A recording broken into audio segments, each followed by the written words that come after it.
오늘 이 말씀을 가지고 하나님 앞에서라는 제목으로 함께 은혜를 나누겠습니다. 오늘 우리가 살아가는 이 시대는 권위가 사라진 시대입니다. 권위가 사라져가는 시대다. 이 권위의 사전적인 의미는 사회가 그것을 따름이 정당하다고 합의한 강제력입니다. 그것이 합당하다. 그래서 모든 사람이 다 따르기로 합의한 강제적인 그런 힘입니다. 그래서 권위를 따르는 것은 사회 일원으로서 지극히 당연한 일입니다.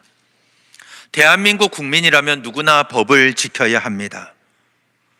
자유는 법의 테두리 안에서만 합당하게 사용할 수가 있습니다. 사회적인 합의나 규칙이 있는데 그 법을 어기고 자기 마음대로 판단하고 행동하면 결국 사회적으로 외톨이가 되거나 감옥에 갈 수밖에 없습니다. 우리가 흔히 권위를 말할 때 사법부의 권위, 교사의 권위, 아버지의 권위 이런 말을 합니다. 그런데 지금은 이 모든 권위가 다 흔들리고 있습니다. 사법부의 권위도 예전 같지 않습니다. 우리나라는 3심제입니다. 지방법원, 고등법원, 대법원에서 판결을 내립니다. 그런데 주로 정치인들을 보면 대법원에서 최종 판결이 나서 감옥에 가면서도 자신의 죄를 인정하지 않습니다. 판사의 성향이 어떻다, 너무 한쪽만 보고 판결했다 이렇게 말하면서 불복합니다. 학교에서의 선생님의 권위도 이미 땅에 떨어졌습니다.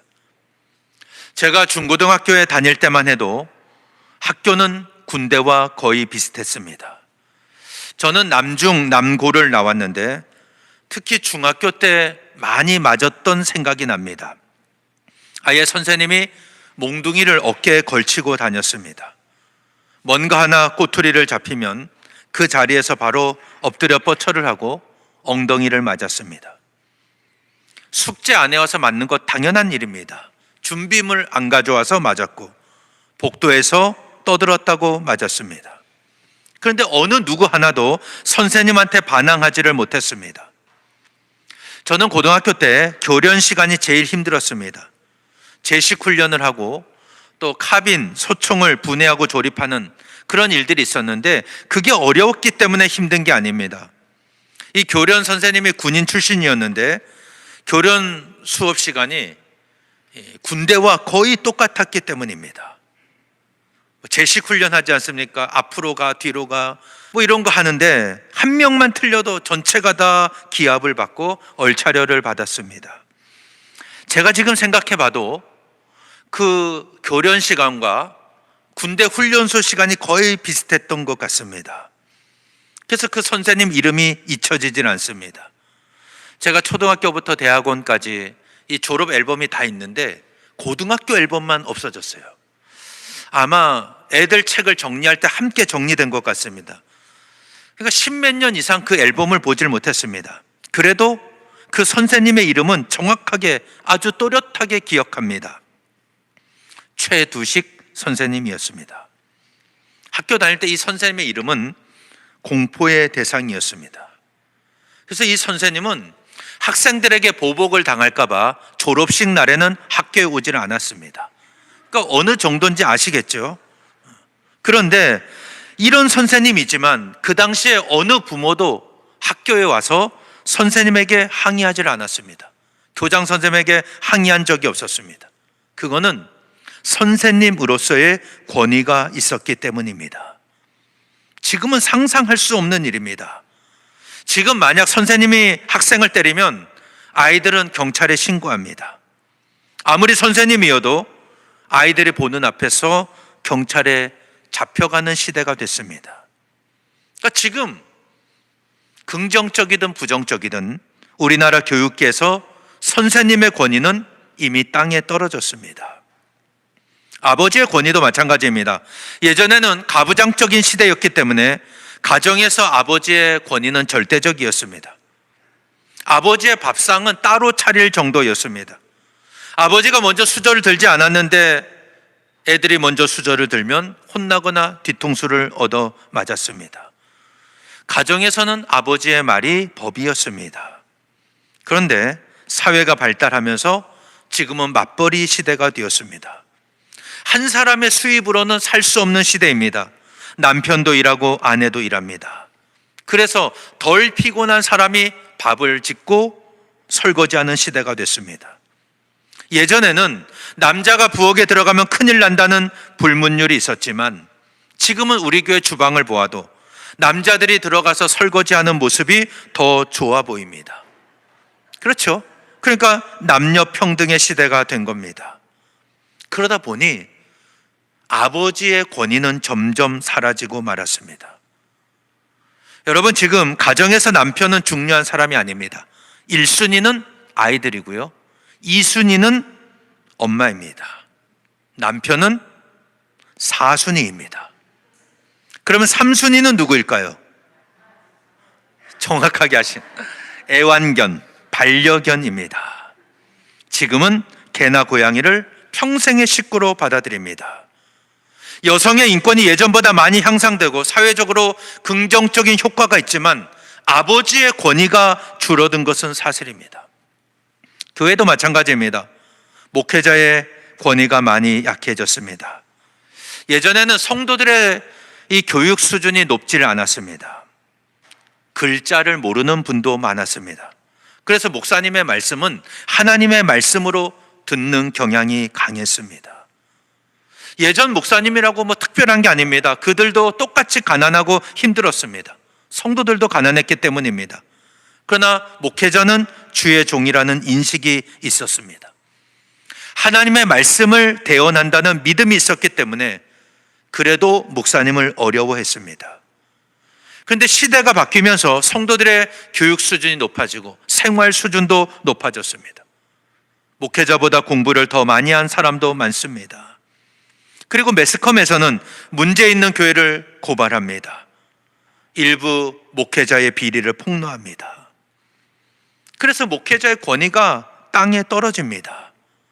여기에다가 이단들이 사회적인 물의를 일으키니까 기독교 전체가 흔들리는 상황이 되어버렸습니다. 저는 우리 교회에서 목회하는 것을 참 감사하게 여기고 있습니다. 부족한 사람이지만 하나님께서 담임 목사로 세우시고 말씀을 전하게 하셨습니다. 그렇다면 저에게 있는 목회자의 권위는 하나님의 말씀을 전하는 권위입니다. 이것은 제가 귀한 것이 아니라 제가 전하는 하나님의 말씀이 귀한 것입니다. 여러분은 저를 통해서 하나님의 말씀을 먹습니다. 그렇다면 저는 최선을 다해서 말씀을 준비하고 여러분들에게 먹여야 할 사명이 있습니다.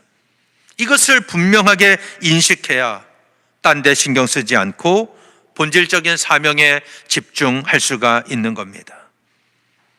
제가 목회자로서 권위를 느낄 때가 언제인지 아십니까? 성도들이 저에게 기도 요청을 할 때입니다.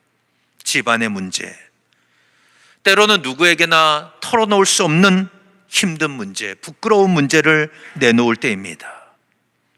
최근에도 몇몇 분들의 기도 요청을 받았습니다. 신방하는 자리에서 말하기 어려우면 나중에 따로 전화를 주셔서 기도 요청을 합니다. 저는 그때 목회자로서의 사명을 다시 한번 확인을 합니다. 혹시 아직 신방받지 못한 분들이 있다면 꼭 집이 아니어도 좋은데 저와 상담해 주시길 바랍니다.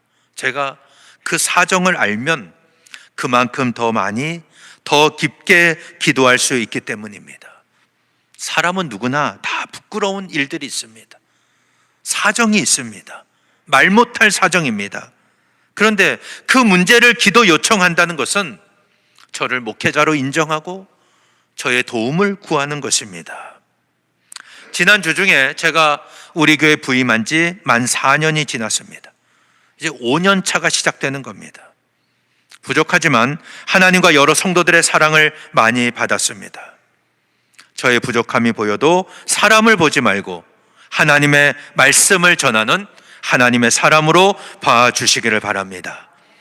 저는 여러분들의 장점을 보려고 노력합니다. 누구나 다 단점이 있지만 장점을 보려고 노력해요. 그래서 밖에 나가면 항상 교회를 자랑합니다. 우리 교회를 자랑해요. 우리 장로님들을 자랑하고 성도들을 자랑합니다. 제가 하나님의 사역자로서 하나님 맡기신 사명을 끝까지 감당할 수 있도록 기도해 주시기를 바랍니다. 진짜 목회는 지금부터 시작되는 거예요. 제가 한 말씀만 더 드리고 설교를 이어가겠습니다. 제가 여러분들에게 꼭 하고 싶은 말입니다. 여러분, 사랑합니다. 할렐루야. 지금은 권위가 사라진 시대입니다. 권위가 사라져 간다 그랬어요. 아무리 권위가 사라져 가도 학교에서 선생님 말씀을 잘 듣는 아이가 사회에서 좋은 지도자가 됩니다. 가정에서 부모에 순종하는 아이가 세상에 나가면 사람들에게 인정받고 존경받습니다. 교회에서 하나님의 말씀을 선포하는 목회자, 하나님이 목회자를 통하여 말씀하신다는 걸 믿고 그 말씀을 붙잡는 사람이 영적으로 승리할 줄로 믿습니다. 이 놀라운 은혜가 저와 여러분에게 임하시기를 바랍니다. 오늘 본문에 보면 사도 바울이 하나님 앞에서 자신의 위치를 정확하게 설명하고 있습니다. 4장 1절에 보면은 사람이 마땅히 우리를 그리스도의 일꾼이요 하나님의 비밀을 맡은 자로 여길지어다, 이렇게 말씀했습니다. 사도 바울은 자신이 하나님 앞에서 어떤 사람이고 내가 누구인지를 분명하게 말씀합니다. 나는 그리스도의 일꾼이다. 나는 하나님의 비밀을 맡은 자다. 여기서 일꾼이라는 말은 로마 시대 때 노예를 뜻하는 단어입니다. 그래서 그리스도의 일꾼은 내 권리를 주장하지 않고 주인이신 그리스도를 기쁘시게 하기 위해 봉사하는 사람입니다. 사도 바울의 인생의 목적은 예수 그리스도였습니다. 그는 예수 그리스도의 이름을 이방인과 임금들과 이스라엘 자손들에게 전하기 위하여 주님이 택하신 그릇이었습니다. 그래서 그는 가는 곳마다 오직 예수 그리스도의 복음만 전했습니다. 오늘 우리가 신앙생활하면서 꼭 가져야 할 인식이 바로 이것입니다. 나는 그리스도의 일꾼이다. 내가 누구냐? 나는 그리스도의 일꾼이다. 이것입니다. 우리가 이것을 분명하게 고백하면 어떤 상황에서도 시험에 들 이유가 없습니다. 일꾼의 원래 의미는 노예입니다. 노예. 누가복음 17장에 보면 종의 삭세에 대한 말씀이 나옵니다. 어떤 사람이 자신의 종에게 밭을 갈게 하고 양을 치게 했습니다. 이 종은 하루 종일 밖에 나가서 양을 치고 밭을 갈면서 일을 하고 집에 돌아왔습니다. 그때 주인이 종에게 여기 와서 함께 밥 먹자라고 말할 사람이 있느냐라고 말씀하고 있습니다. 그렇지 않습니다. 도리어 종에게 내가 먹을 수 있도록 준비하고 내가 먹고 마시는 동안에는 띠를 띠고 수종든 다음에 그 후에 먹고 마셔라 하지 않겠느냐.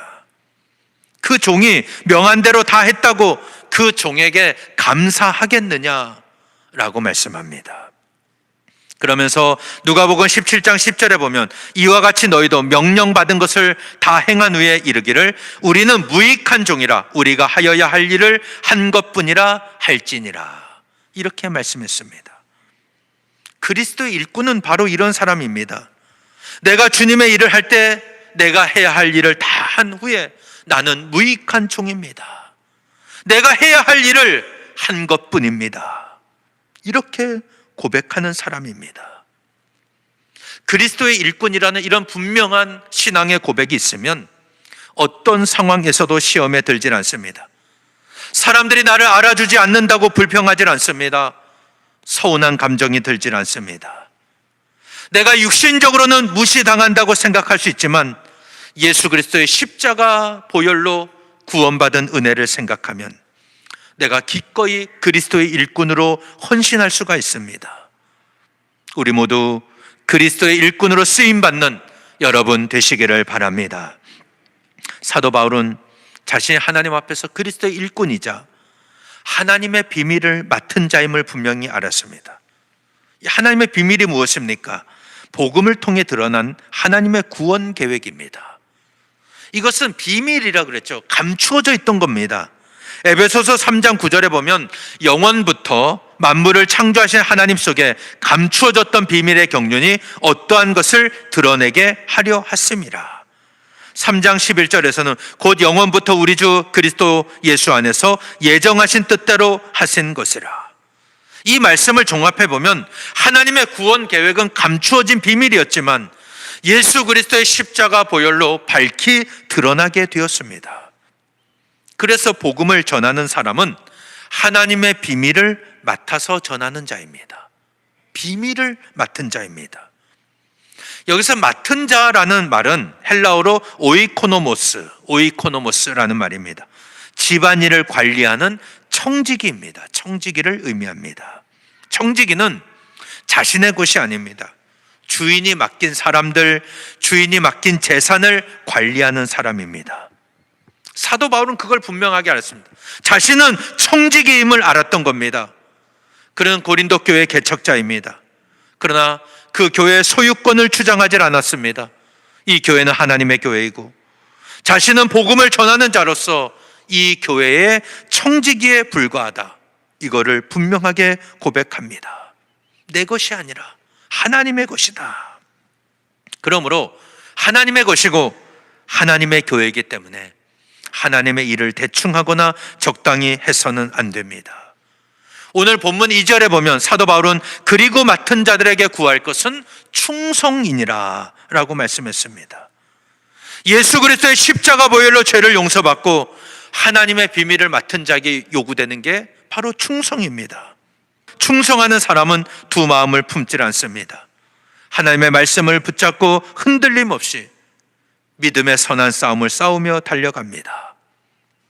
그런 의미에서 사도 바울은 정말 충성된 종이었습니다. 그는 끝까지 선한 싸움을 싸우고 달려갈 길을 마치고 믿음을 지킨 사람입니다. 끝까지 충성했습니다. 그리고 하나님께서 자신을 위해 예비하신 상급을 확신했습니다. 디모데후서 4장 8절에 보면 이제 후로는 나를 위하여 의의 면류관이 예비되었으므로 주 곧 의로우신 재판장이 그날에 내게 주실 것이며 내게만 아니라 주의 나타나심을 사모하는 모든 자에게도니라. 이렇게 말씀했습니다. 그는 자신이 그리스도의 일꾼이다. 하나님의 비밀을 맡은 사람이다. 이것을 분명하게 고백하고 하나님의 일을 감당했습니다. 여기까지는 너무나 좋지 않습니까? 그런데 고린도 교회 안에는 이 충성된 사도 바울을 공격하는 사람들이 있었습니다. 소위 말하는 그의 사도적인 권위를 흔들고 있었다는 겁니다. 그게 3절과 4절에 나옵니다. 너희에게나 다른 사람에게나 판단받는 것이 내게는 매우 작은 일이라.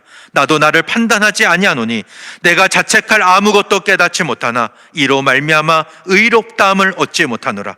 다만 나를 판단하실 이는 주시니라. 이렇게 말씀하고 있습니다.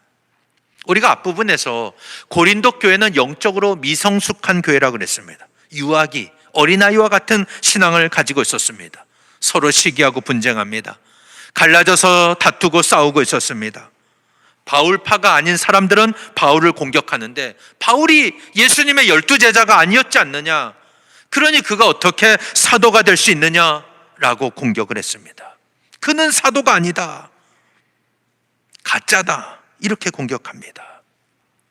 사람은 누구나 장점과 단점이 있습니다. 누구나 다 부족하고 연약하지만 하나님의 부르심에 순종하여 하나님 주신 은사대로 쓰임받는 겁니다. 바울은 주님이 주신 은사로 복음을 전하며 사명을 완수했습니다. 그럴 때 주변 사람들이 자기를 공격하는 것, 비난하는 것 크게 개의치를 않았습니다. 그는 고린도 교회 교인들이 자신을 비난하고 자신을 판단하는 것 매우 작은 일로 여겼습니다. 크게 의미를 부여하지 않았다는 겁니다. 그런 소리가 들려도 별로 신경 쓰지를 않았습니다. 자기 스스로도 판단하지 않았습니다. 여러분, 이것을 우리가 신앙생활 하면서 교회 안에서 아주 중요하게 여겨야 할 문제입니다. 무슨 말이냐면 내가 주님의 일을 할 때 내가 최선을 다해 일해도 모두가 다 나를 좋게 보는 것은 아닙니다. 그래서 많은 사람이 여기서 걸려 넘어집니다. 나는 최선을 다했는데 다른 사람이 내 진심을 알아주질 않습니다. 나에 대해서 이러쿵저러쿵 말을 합니다. 그러면 낙심이 되고 사역의 자리에서 주저앉아 버립니다. 이것은 마귀가 좋아할 일입니다. 사도 바울은 이 부분에서 아주 자유했습니다. 사람들의 평가가 그에게는 중요하지 않았습니다. 사람들의 평가에 그가 위축되고 눌려서 자기 스스로를 불필요하게 자책하지 않았습니다. 또한 사람들의 좋은 평가가 자신의 의로움을 증명한다고 착각하지도 않았습니다. 그러니까 사람들이 좋은 말 한다고 스스로 우쭐하지도 않았고, 사람들이 나를 공격한다고 스스로 자책하지도 않았다는 겁니다. 왜냐하면 평가는 오직 주님의 몫이기 때문입니다. 주님이 판단하시기 때문이에요. 다만 나를 심판하실 이는 주시니라. 그는 하나님 앞에서 심판받겠다는 분명한 믿음이 있었습니다. 이 믿음이 있었기 때문에 사람들의 평가에 위축되지 않았습니다. 몇몇 좋은 평가에도 우쭐해져서 스스로 의롭다고 여기질 않았습니다. 오늘 말씀 5절에 보면 그러므로 때가 이르기 전 곧 주께서 오시기까지 아무것도 판단하지 말라. 그가 어둠에 감추인 것들을 드러내고 마음의 뜻을 나타내시리니 그때 각 사람에게 하나님으로부터 칭찬이 있으리라. 이렇게 말씀합니다. 사도 바울은 고린도교 성도들을 향해서 주님이 오실 때까지 아무것도 판단하지 말라. 이거는 성도 간에 서로 판단하고 비난하고 공격하고 헤아리지 말라는 겁니다. 왜냐? 판단은 주님이 하시기 때문입니다. 우리는 사람의 속을 다 들여다볼 수가 없습니다. 눈에 보이는 것만 가지고 판단합니다. 그래서 우리는 올바른 판단을 할 수가 없습니다. 잘못된 판단을 할 때도 많습니다. 예수님이 산상수훈에서 하신 말씀이 무엇입니까?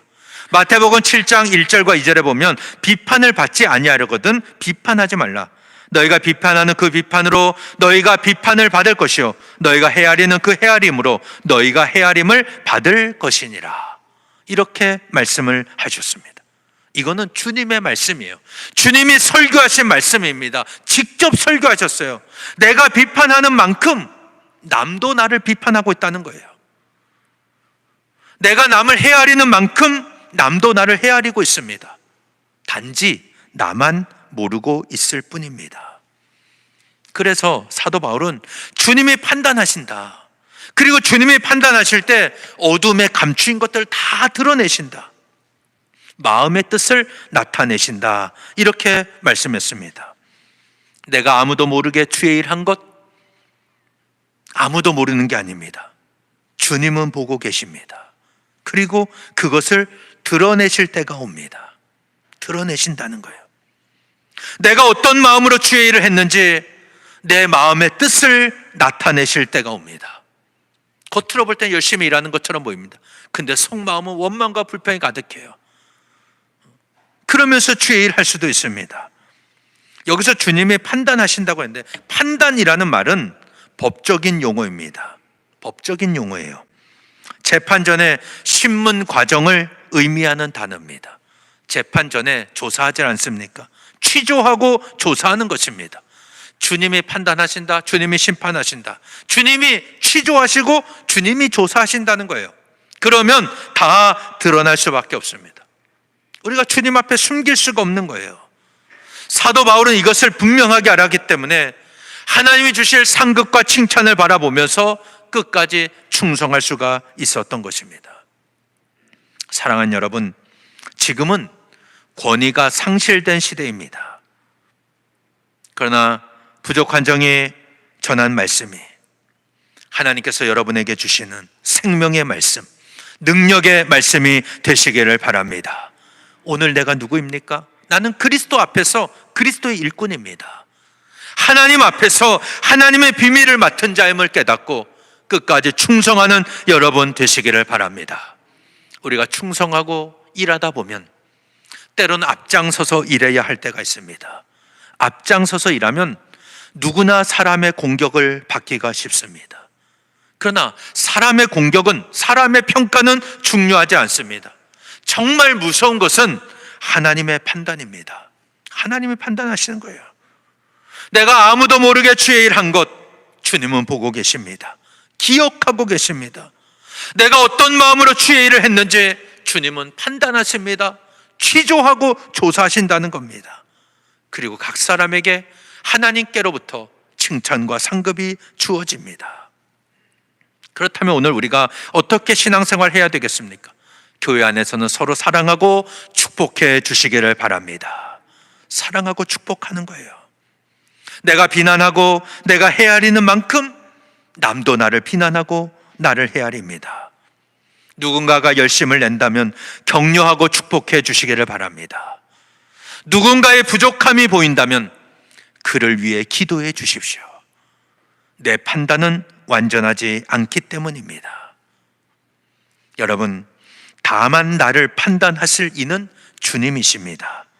이 믿음으로 오늘 나에게 주신 사명을 붙잡고 그 사명에 집중하고 충성하여 우리 교회가 하나님이 기뻐하시는 교회, 하나님께 칭찬과 상급을 받는 저와 여러분 되시기를 예수님 이름으로 간절히 축원합니다.